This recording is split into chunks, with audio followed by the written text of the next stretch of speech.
has a Steve Kerr problem, and I don't honestly know how you can fix it. Now, I'm saying all this with the acknowledgement that they still might win and it might be an easy win for the United States. But I'd be remiss to explain to you how there's a lot of issues with just the way that he is coaching, the way that the competition has gotten a lot better, and it's not like, how it was in 2012 or anything like that.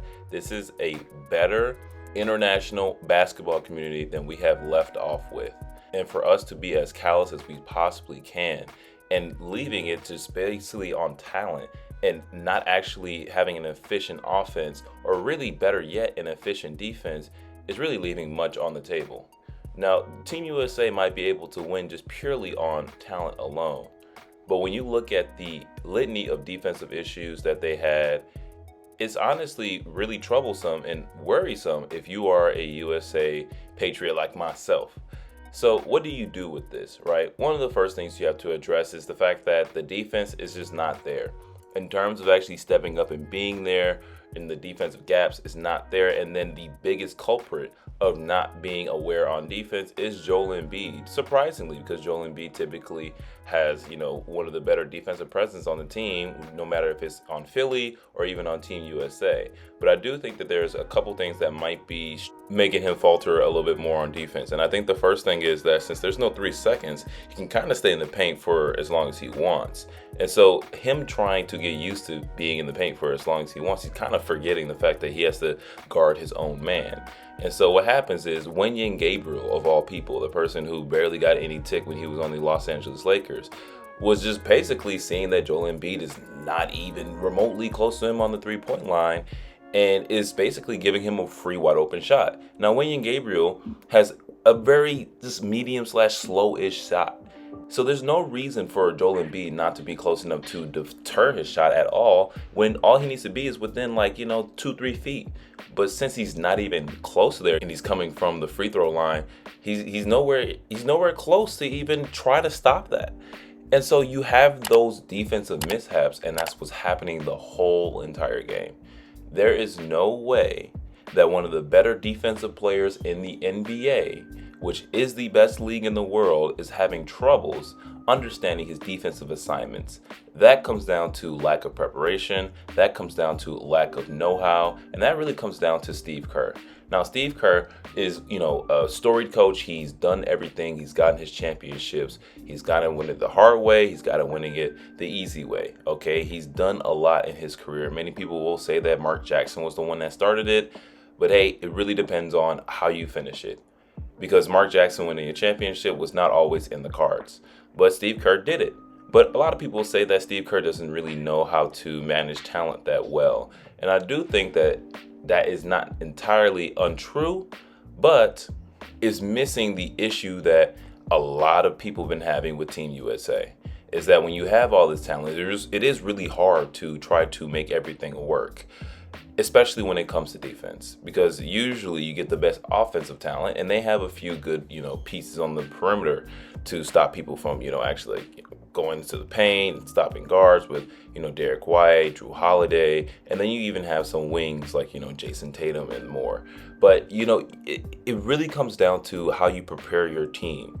And, for a long time, the United States gets to, run the gauntlet with just having overwhelming talent that is just bulldogs, always on you, relentless, time after time after time after time. And I think a lot of people will look at, when Kobe Bryant was leading the team, and Kobe Bryant was basically guarding their best player. He was also not taking any plays off on offense and really setting the tone for how the team should win.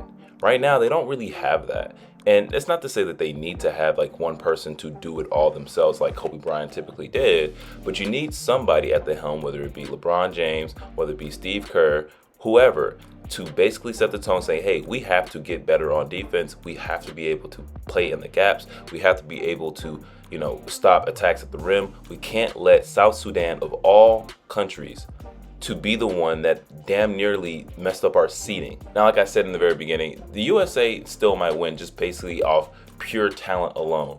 But, one of the things with the FIBA rules is that, it's kind of interesting how, with 10-minute quarters, you're not really seeing that widely of a, high-scoring game.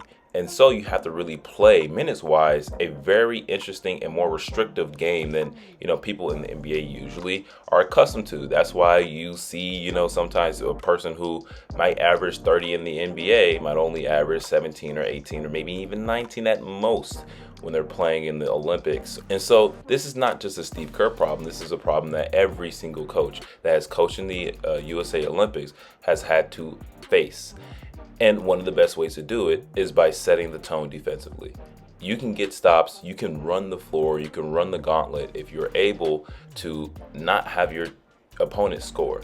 Of course, that's easier said than done, especially with how loaded a lot of these countries are. I mean, I just watched the game where Paris went against Australia, where, you typically are not really here to see many Australian people play or anything like that. And they were really being led by people like Josh Giddey.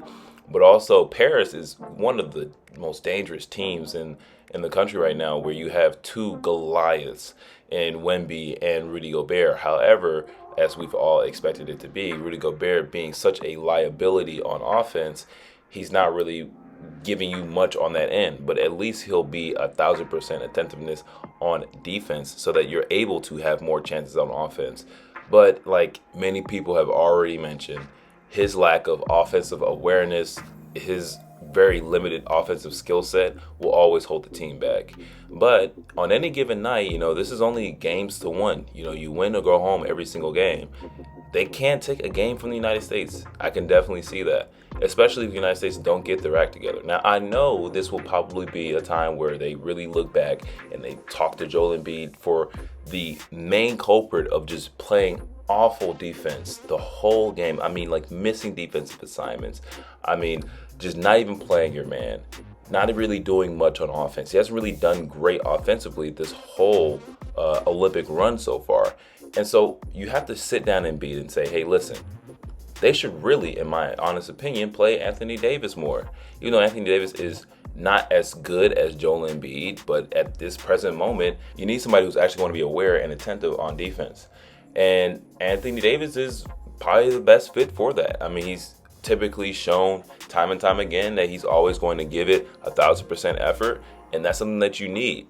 But what really will break the ceiling for this team and what, take it to a whole new height is when Kevin Durant comes back. When Kevin Durant comes back, this team will be entirely brand new. The field will be better. The spread of the floor will be better. Everything will be better because Kevin Durant brings that versatility not only on offense but also on defense. And so as he gets back, that's one thing you really have to pay attention to. But all these pieces have to fit within Steve Kerr's framework and how you really want that to mix and mesh and how you can really win a championship off that.